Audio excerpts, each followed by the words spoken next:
Dahulu ada di bab 3, 6, dan 9, sekarang digabung menjadi bab 5, peningkatan mutu puskesmas.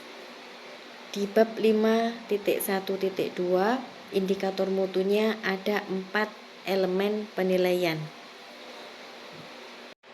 Indikator mutu di puskesmas ada 3 hal. Indikator mutu prioritas puskesmas. Yang kedua, indikator mutu yang menjadi representasi dari mutu puskesmas. Dan yang ketiga, indikator mutu untuk masing-masing pelayanan atau unit. Ada beberapa cara untuk menyusun dan menentukan indikator mutu prioritas. Kita bisa menggunakan peta resiko, menggunakan 7 Flow of Healthcare yang mengikuti standar alur, response time, dan varian, atau bisa juga dengan the logic model approach. Ada input, activity, output, outcome, dan impact.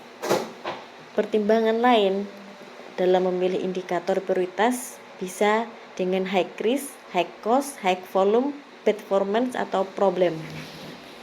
Beberapa hal yang akan menjadi indikator itu kita tulis di kolom indikator, kemudian kita centang atau kita beri grading angka. Jangan jadikan indikator jika penyelesaiannya cepat, bukan tupoksi, dan itu bersifat insiden. Pertimbangan lain harus memilih yang jelas, spesifik, dan tidak ambigu. Bisa diukur, bisa diobservasi, atau ditelusuri. Ini beberapa contoh penentuan indikator mutu prioritas di tiap ruangan layanan UKP. Dari beberapa indikator mutu di tiap ruangan diinventaris. Kemudian di-grading bisa dengan beberapa metode, dengan USG atau metode Bryan. Metode-metode itu untuk menentukan mana yang lebih prioritas dari beberapa indikator mutu. Kalau kita pakai USG ada 3 poin, USG, urgency, seriousness, dan growth, seberapa kemungkinan berkembang. Sedangkan contoh ini kita memakai metode Bryan.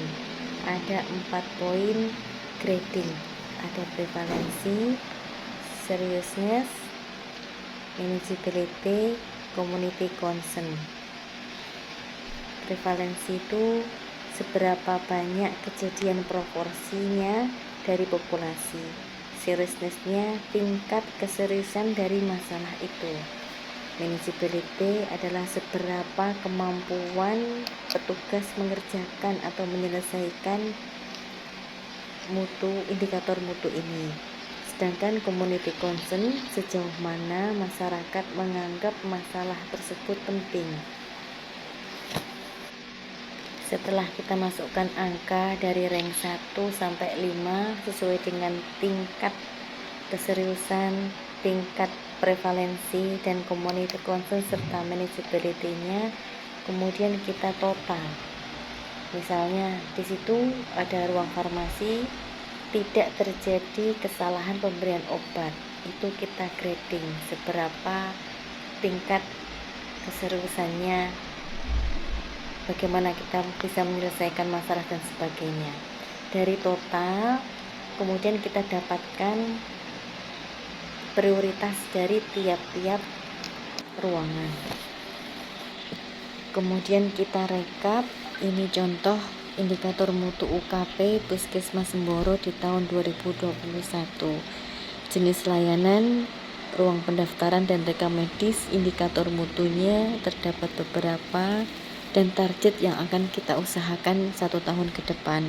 Ruang pemeriksaan umum, ruang kesehatan gigi dan mulut, ruang kesehatan ibu dan KB, ruang pemeriksaan khusus atau polikhusus, TB, kusta, HIV, AIDS, kemudian ruang informasi, komunikasi, dan edukasi termasuk di dalamnya gizi, ruang farmasi, ruang laboratorium, ruang tindakan dan gawat darurat, ruang kesehatan anak dan imunisasi, ruang rawat inap, ruang persalinan atau VK, dan ruang rawat pasca bersalin.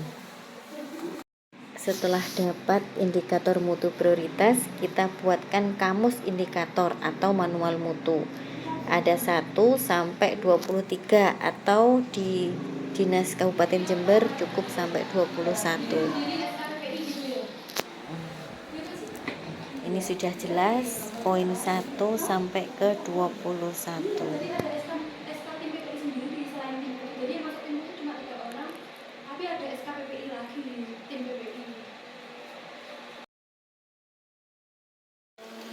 Ini cara membuat manual mutu atau kamus indikator yang sudah didapatkan. Sudah detail, per poin, dijelaskan dalam gambar. Segera saya tunggu teman-teman, tetap semangat. Bersama kita bisa.